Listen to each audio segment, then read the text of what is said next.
Hi అండి, శ్రీనివాసం నుంచి నేను పార్థని. ఈరోజు రెసిపీ పుదీనా టమాటో చట్నీ. ఒక్కసారి చేసి పెట్టుకున్నారనుకోండి, వారం రోజులు చక్కగా ఫ్రిడ్జ్లో ఉంటుంది. పుదీనా ఒక పెద్ద కట్ట తీసుకొని శుభ్రంగా ఒలిచి కట్ట కడిగి పెట్టుకోండి. తర్వాత ప్యాన్లో ఆయిల్ వేసుకొని ఒక చిన్న చిప్పగిన్ని వేరుశనగ పలుకులు వేసి ఎర్రగా దోరగా వేయించుకోవాలి.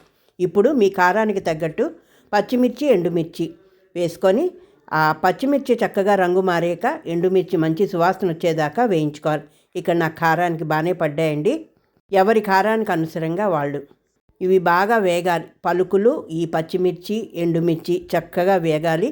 మీరు మూత పెట్టుకొని కొంతసేపు ఉంచితే పచ్చిమిర్చి చక్కగా తెలుపు వస్తుంది, అప్పుడు బాగుంటుంది.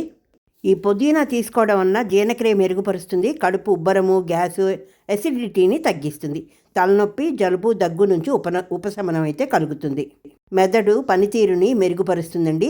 నోటి దుర్వాసనను పోగొట్టి నోటిని శుభ్రపరుస్తుంది. వేయించిన పచ్చిమిర్చి అలాగే పలుకులు, ఎండుమిర్చిని తీసి పక్కన పెట్టి మళ్ళీ మూకుట్లో నూనెలో చక్కగా మనం టమాటోలు ఒక 4-5 టమాటోలు తీసుకొని, నాటు టమాటా అయితే పులుపు బాగుంటుందండి, అది చక్కగా వేయించుకోవాలి. దగ్గరగా మగ్గేటట్టు వేయించాలి. మనకి పైన తొక్క ఆ పొర అయితే ఊడినట్టయితే మనకి వేగినట్టు.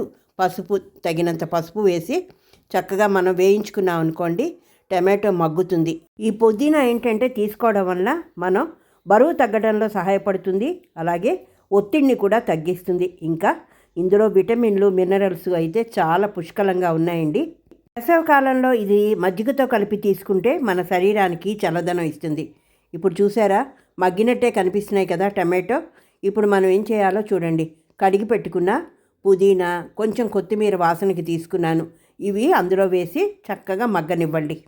పుదీనా పచ్చడి వేడివేడి అన్నంలోకి ఈ చలికాలం తింటే చాలా మంచిదండి. శరీరానికి చాలా పోషకాలు అందుతాయి. అలాగే ఇందులో విటమిన్లు కూడా ఎక్కువ ఉండబట్టి పుదీనా పచ్చడిని తినడంలో ఏం తప్పులేదు. నేనైతే చక్కగా 2 రోజులకు సరిపడే పుదీనా పచ్చడి చేసుకొని హాయిగా వేడివేడి అన్నంలో వేసుకొని, నాకు చాలా ఇష్టం అండి ఈ పుదీనా పచ్చడి. అయితే ఇందులో వెల్లుల్లి, ఉల్లి ఏది వాడను, ఎందుకంటే ఆ వెల్లుల్లి, ఉల్లి వేస్తే మావారైతే తినరు. అందుకే ఇలా టమాటో, పల్లీ కలుపుకొని తిని. ఇప్పుడు దీన్ని వేసిన తర్వాత ఇవి మనం పల్లీలు, పచ్చిమిర్చి, ఎండుమిర్చి అవి తీసాం కదా, జార్లోకి తీసి ఉంచుకున్నాను. ఇవి ఎప్పుడైతే ఈ టమాటో పళ్ళు, పుదీనా, కొత్తిమీర చక్కగా మగ్గిన తర్వాత ఇది వేడి కొంచెం తగ్గాలి. ఆల్రెడీ మనం మిక్సీ జార్లోకి ఈ వేరుశనగపప్పు, పచ్చిమిర్చి, ఎండుమిర్చి వేయించుకున్నవి తీసాం కదా, ఇప్పుడు ఆ మూకుట్లోకి చక్కగా మనం తగినంత ఉప్పు వేసుకోండి. ఎందుకంటే అందులో టమాటో పళ్ళు, పుదీనా ఆకులు మగ్గుతున్నాయి కదా. కరెక్ట్గా చక్కని మంచి వాసనతో పుదీనా వాసన వచ్చినప్పుడు స్టవ్ అయితే ఆపేసి కొంచెం చల్లారాలి. చల్లారిన తర్వాత ఇలా మిక్సీ జార్లోకి మనం ఆ పేస్ట్ అయితే పుదీనా పేస్ట్, టమాటో కలిసింది చక్కగా తీసుకొని మనం కొంచెం బరకగా మనం మిక్సీ చేసుకోవాలి. అప్పుడు పుదీనా పచ్చడి అన్నంలో కలుపుకున్నప్పుడు చక్కగా బాగుంటుందండి. టమాటో అలాగే పుదీనా ఇవన్నీ కూడా వేరుశెనగ పలుకులతో మంచి రుచిగా ఉంటుంది. కావాలి అనుకున్న వాళ్ళు వెల్లుల్లిపాయ, ఉల్లిపాయ వేసుకోవచ్చు. అయితే నేను వెల్లుల్లిపాయ, ఉల్లిపాయ వేస్తే మావారు కూడా అంత ఇష్టపడరు.